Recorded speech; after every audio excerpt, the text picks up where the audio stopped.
കഴിഞ്ഞ ഞായറാഴ്ച ഞങ്ങളുടെ അമ്പലത്തിൽ മണ്ഡല താലപ്പൊലിയായിരുന്നു കേട്ടോ. അന്ന് തന്നെ ഞങ്ങൾക്ക് വേറൊരു പണിയും കൂടിയും കിട്ടി. ഞങ്ങളുടെ തറയ്ക്ക് മാന്തിയിട്ടതിൽ കുറച്ച് ഭാഗം പാറുണ്ടായിരുന്നു.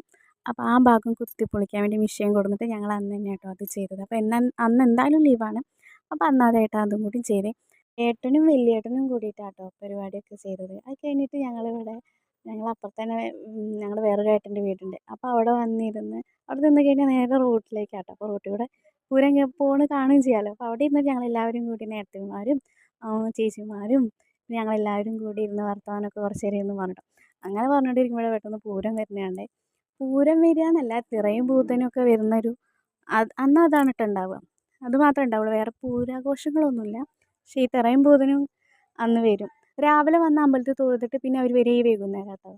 ഈ ദീപാരാധനയുടെ മുന്നൊക്കെ ആയിട്ട് വരും. അപ്പോൾ അത് കാണാൻ ഞങ്ങളെല്ലാവരും പോയി. ഇത് കാണാൻ തന്നെ നല്ല ഭംഗിയാണ്. നമുക്കറിയാലോ ഈ കൊട്ടിനനുസരിച്ച് തിറഭൂതം ഇങ്ങനെ കളിക്കുന്നത് കാണാൻ തന്നെ നല്ല രസമാണ്. അപ്പോൾ ഞങ്ങളെല്ലാവരും കൂടിയിട്ട് അങ്ങനെ ആ പരിപാടി അവിടെയൊക്കെ ഇരുന്ന് ചായയൊക്കെ കുടിച്ചിട്ട് പിന്നെ ഞങ്ങൾ വേഗം ഡ്രസ്സൊക്കെ മാറ്റിയിട്ട് അമ്പലത്തിൽ പോയിട്ട് ഒരുപാട് ആൾക്കാർ, ഈ ദേശത്തുള്ള ആൾക്കാർ മാത്രം തന്നെ ഉണ്ടാവും. പുറത്തുനിന്നൊന്നും അങ്ങനെ ആൾക്കാരുണ്ടാവില്ല. പക്ഷെ ചുറ്റുപാടുള്ള ആൾക്കാരൊക്കെ തന്നെ കാണാൻ വരും. അത്രയും ഗംഭീരമായിട്ടാണ് കേട്ടോ പരിപാടി നടത്തുക. എല്ലാവർക്കും ഇത് കാണാൻ നല്ല ഇഷ്ടമൊക്കെയാണ് കേട്ടോ.